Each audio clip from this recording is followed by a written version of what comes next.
if the demons notice that someone is starting to take away, again, it doesn't necessarily have to do about religion, although he was very religious. But even if it doesn't have to do with that, it has to do with the fact that he's just teaching people the truth on a consistent basis. He'll become a target because they have a hatred for the truth. Just like what happened to Charlie Kirk, Father, I would like to ask your perspective about that. Would you think many people are celebrating his death? So is it definitely diabolical, Father? Well, in relationship to human behavior, the diabolic has a threefold relationship. The first is that sometimes what people do is just evil. I mean, and it's not, and they choose it, and there's not really too much diabolic influence involved at all. So, for example, people who are pathological that kill large numbers of people, and there's just no reaction in their conscience or anything like that. A lot of times, in my own estimation, there's not a whole lot of diabolic influence on it because there doesn't need to be in order for the evil to actually occur. So people can do evil on their own independently of diabolic influence. So there's that. Then there's some kinds of things that happen that you know that this is entirely diabolic. So in the United States, there's been a couple of instances where married women all of a sudden just snap and they just literally kill their kids. And the way the way they describe it sounds like possession, or it sounds like the type of thing that would be diabolic in its nature. But then a lot of times there's kind of a mix, you know, because there's a certain psychological compatibility that people who have the inclination to do evil things have with the diabolic, and so the demons can actually drive it. There's also a that can kind of happen beforehand, because this is something we see from time to time in cases of possession and the like, and that is when the demons will lay the groundwork. They'll start chiseling away at the person, saying this person's evil or this person, and so they start putting that stuff in their minds. Or they even affect their perceptions of reality, and they'll drive that for a while to get the person to the point where then the person makes their own decision to go off and do that type of thing. And that's what it's kind of looking like in this particular case, given what descriptions, at least, that we have. I mean, allegedly, if this guy is the actual one who pulled the trigger, and if what we get in the public news media is, in fact, the truth about what went on before this and the lead up to it, it looks like more like the demons were working beforehand to drive certain things in his moral life to get him to the point where he was willing to do this. And then at a certain point, the demons don't have to necessarily do a whole lot to get the person to actually pull the trigger, so to speak. So that would be my take on it, is that the most of it is diabolic in the sense of precursors were already there, and that the demons worked on that, and then he ended up making the decision on his own, and then from that point on, the demons don't have to be too involved. I do think that some of the reaction that people are having is diabolic, not in the sense that it's diabolically inspired per se, but in the sense that that's the way demons behave, is when something evil happens to somebody, they take joy in it. And so that's, or delight in it, I should say. And so that's what I think, that's probably more than what I'm seeing, at least in the public reaction. At least in the United States, there tends to be two pretty clear dividing lines. People are either like horrified and shocked that this actually happened, although I'm not shocked in the sense of there's all the things were leading up to this, but then, or they're just, joyful and glad. But that is an indicator, again, that the Diabolic's been working behind the scenes through basically manipulating people, but then also driving public narratives and things like that to get people worked up. So there is, I think that the Diabolic stuff is, when you see people's reaction taking joy in that, is it diabolic? Yes, but not necessarily in that particular case is the demon driving the joy. The person's already doing it themselves because they've kind of they have this psychological compatibility with the Diabolic because of their giving consent to what the demons put in their heads over the course of time. And it shows also, Father, because many people are, desensitized of murder. What is the status of morality right now of our young generation? It's interesting you mentioned that, because that was actually one of the texts I sent to somebody. I said, well, this just shows you where we're at morally in our culture.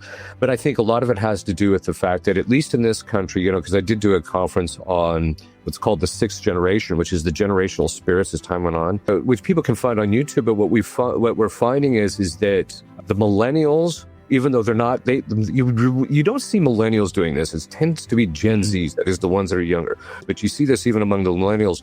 they weren't raised with any moral compass. Their parents didn't teach them right and wrong. And they didn't punish them when they did bad things. And so as a result of that, they don't have a sense of right and wrong. And so that's what we're actually seeing in relationship to like a lot of the Gen Zers. Now, some of them are actually wanting to be religious, wanting to be moral, and they're seeking out the knowledge and that type of thing. But there's a segment of the population or of that demographic, I should say, that is in point, in fact, amoral. They don't have any morals. So killing somebody is not any different from, stepping on an ant as you're walking down the sidewalk. They just don't see any difference. Is it possible this is a retaliation from Charlie Kirk? I mean, in his spiritual warfare view? Yes, in the sense that retaliation in relationship to demons happens in two ways. One is when you do something, for example, in session, if something happens and the demon really suffers, once in a while, they'll try to attack me or they'll try and attack the person who's possessed to take it out on them. So it has to do with specific things that occur. But then there can also be, among demons actually, which is if you have somebody whose goal is to teach the truth, even it doesn't mean that absolutely everything that they say is true or that everything they do is perfect. And it doesn't necessarily even have to be in the area of faith and morals, or it doesn't have to be even in the area of religion. It can actually just be a case of if someone is consistently speaking the truth and trying to get people to live according to the natural law and to get to think logically and coherently about topics, as people begin to change and it starts to have its effect, then the demons start to realize this guy needs to be taken out because one of the ways the demons get people to stop paying attention to matters of religion is by getting them to deviate from the natural law, that is, or deviate from reality in general. If the demons notice that someone is starting to take away, again, it doesn't necessarily have to do about religion, although he was very religious. But even if it doesn't have to do with that, it has to do with the fact that he's just teaching people the truth on a consistent basis. He'll become a target because they have a hatred for the truth. I just heard from Candice Owen, close friend of Charlie Kirk, that before he died, he was already praying the rosary and attending Catholic Mass. Was definitely on the brink of changing some of his perspectives. And I can tell you factually, Charlie was praying the rosary. Charlie was going to Mass. One of my last conversations with Charlie was me joking with him saying, just make the last step, okay? You are, I said specifically, you're too smart to be a Protestant. Just take the last step, Charlie.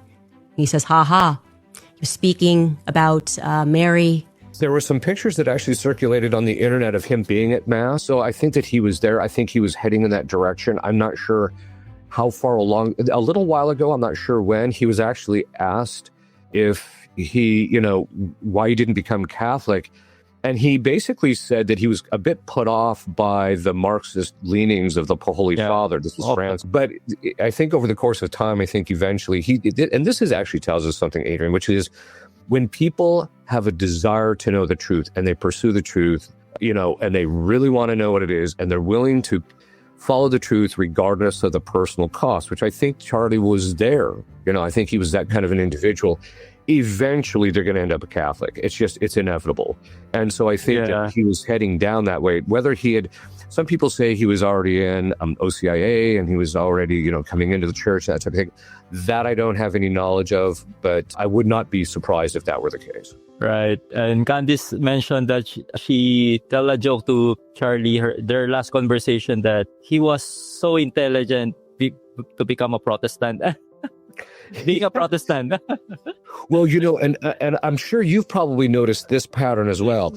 At least in the United States, and I can't speak to this anywhere outside because I've just only kind of paid attention to it here, but it might be the case even in the Philippines.